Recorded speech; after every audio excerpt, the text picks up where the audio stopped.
Hi, I'm Chef Raphael and welcome to today's video. Now today's video is a little bit different because it's a two-in-one. Now I'll be showing you tips and tricks on how to cook sausages, but also I'm also giving you tips on how to pack, when you get your whole pack like this one. This is from Farmer's Choice, it's 26 pieces. How do you store them? How do you make them last long? Do you store them in the fridge? Do you store them in the freezer? So watch till the end and you see all the tips that I have for you and hope you learn something new. Let's get cooking.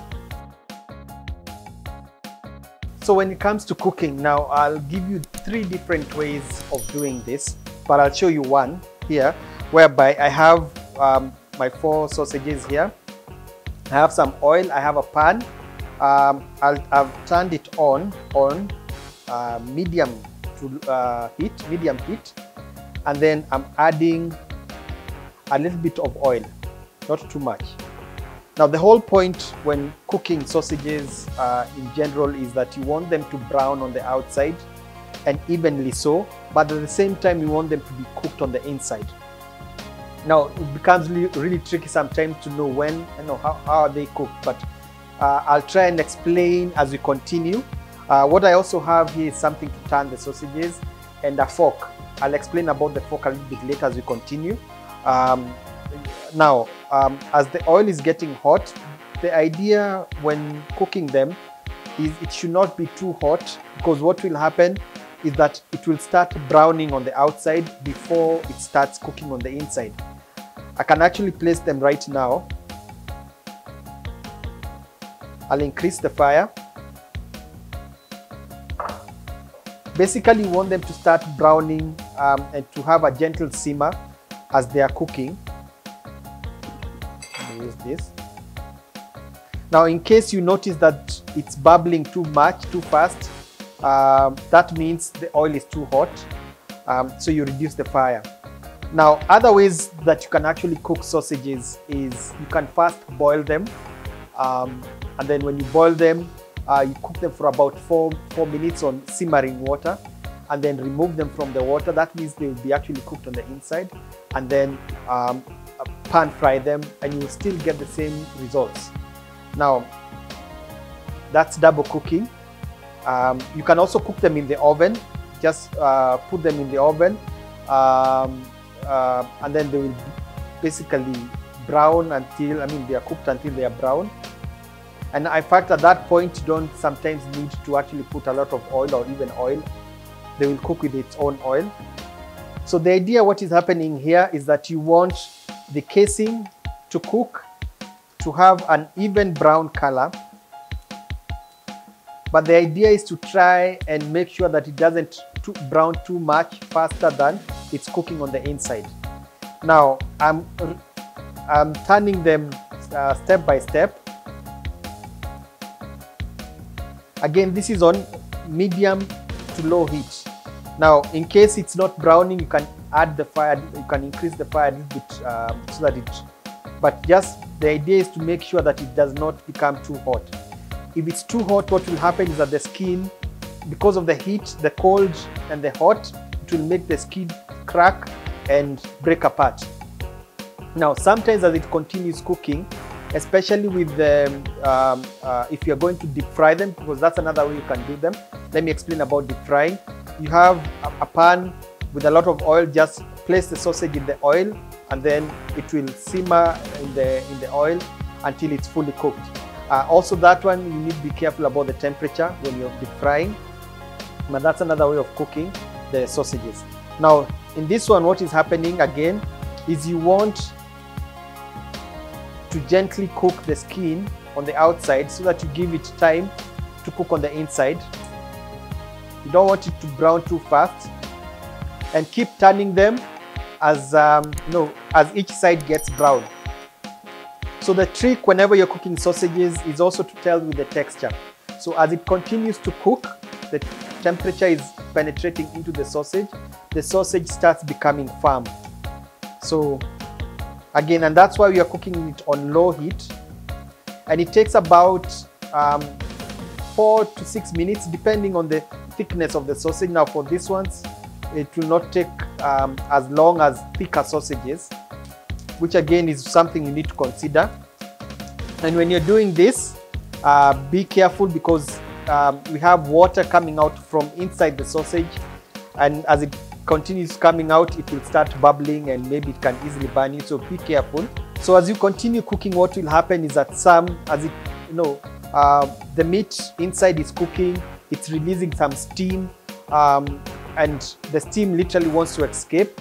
That's when you find the sausage casing expanding. Now, and that's where the fork comes in. Like on this part, when you cook it on the other side, it tends to expand on. So what you need to do, a good trick to do this is just poke one hole like that to let the steam out. So one indicator that you have a good quality sausage, like the Farmer's Choice sausages, is that the casing does not break apart easily. But most importantly, especially when you're cooking it on low heat like this and minimal oil, the sausage doesn't seem to shrink. And that's another indicator that I wanted to mention, that when you find a sausage, when it's cooked, it puffs up, and then when you put it aside, it shrinks. That means the minced meat inside the sausage is not enough. Basically more fat than meat, because what will happen is that the fat in the meat will come out from the sausage, and then it will have an air vacuum inside, and that's how you'll find them shrinking. So these are actually almost ready. Again, you can tell by the even browning, and then most importantly, when you press, like right now when I'm pressing with the fork, I can tell it's firm.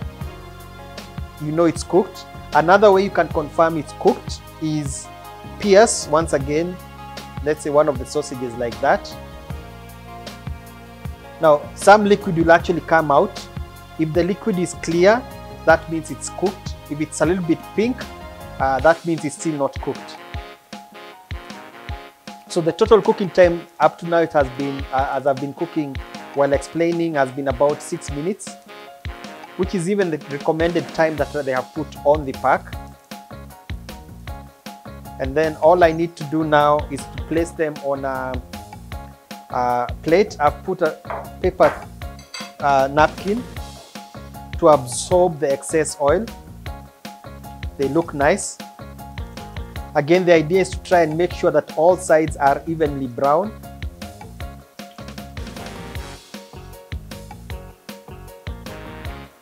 And there's no need to overcook. So I've cooked them on low heat, medium to low heat, and there you have it.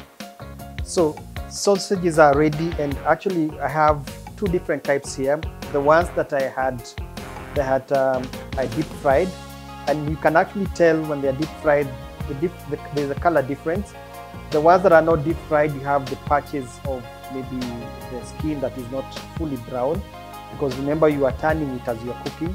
But when it's deep fried, it will have an even color all round because it was dipped in the oil. Now they're all okay, and then of course even the method of first boiling them maybe for about 4 minutes and then frying them on the pan, they're all okay. Again, when you're putting them on a plate, it's a good idea to place it on a paper towel so that it absorbs as much oil as it can, and then serve it. So this is a serving suggestion. Maybe this is for breakfast, as a snack, whatever it would be good for you. That's it. But most importantly, what I wanted you to learn is that you do not need to overcook them. In fact, if you could cut into one of them, they should be, it should not be pink. Now this is cooked.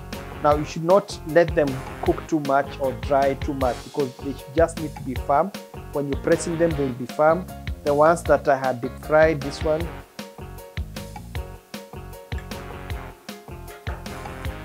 still it should not be dry. That's the point whenever you're cooking them.